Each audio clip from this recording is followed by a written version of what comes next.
Kinerja jajaran direksi dan komisaris PT Pertamina, Persero, tengah menjadi sorotan publik.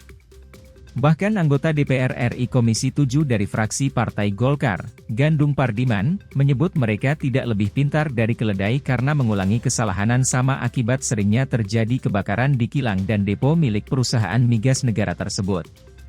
Komentar senada juga dilontarkan anggota Komisi 7 DPR RI dari fraksi PKS, Mulyanto yang menyoroti lemahnya kinerja manajemen risiko Pertamina yang tidak disiplin dan efektif dalam mengelola risiko kilang BBM yang semakin tua. Akibatnya, kasus kebakaran kilang atau depo Pertamina kerap berulang.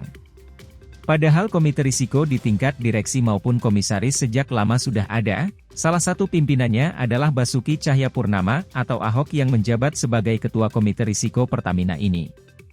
Komite risikonya kerja atau tidur ini? Mereka harusnya tampil di depan sehingga ada langkah mitigasi yang lebih masif, lanjutnya.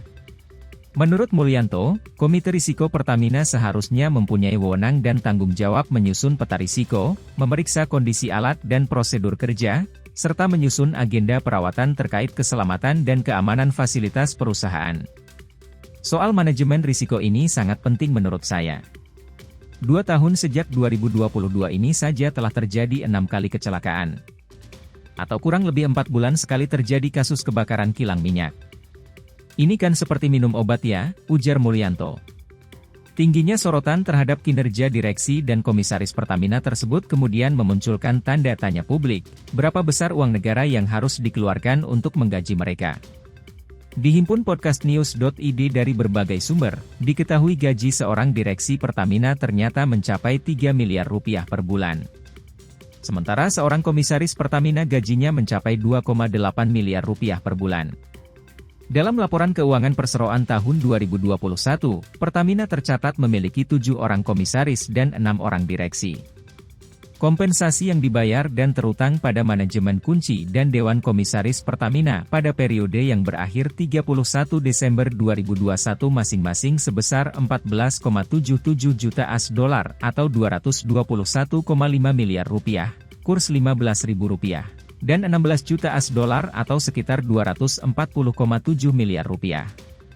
Adapun struktur komponen remunerasi yang diberikan kepada Dewan Komisaris dan Direksi terdiri dari gaji, honorarium, tunjangan, fasilitas, dan tantiem, insentif kinerja. Khusus gaji Direktur Utama ditetapkan dengan menggunakan pedoman internal yang ditetapkan oleh Menteri BUMN selaku RUPS Pertamina. Gaji anggota direksi lainnya ditetapkan dengan komposisi faktor jabatan, yaitu sebesar 85 RI gaji Direktur Utama.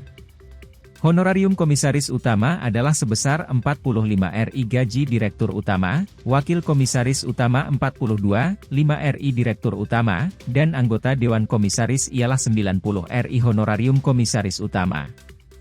Selain menerima gaji, direksi dan komisaris menerima tunjangan.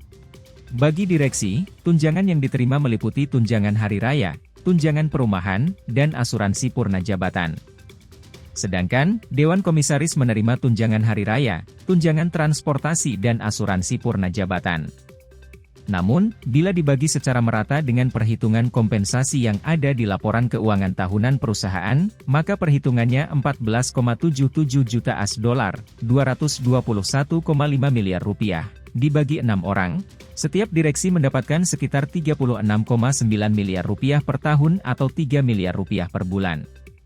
Sedangkan untuk komisaris mendapatkan 16 juta AS$ atau sekitar 240,7 miliar rupiah dibagi 7 orang, maka setiap komisaris mendapat 34,3 miliar rupiah per tahun atau sekitar 2,8 miliar rupiah per bulan.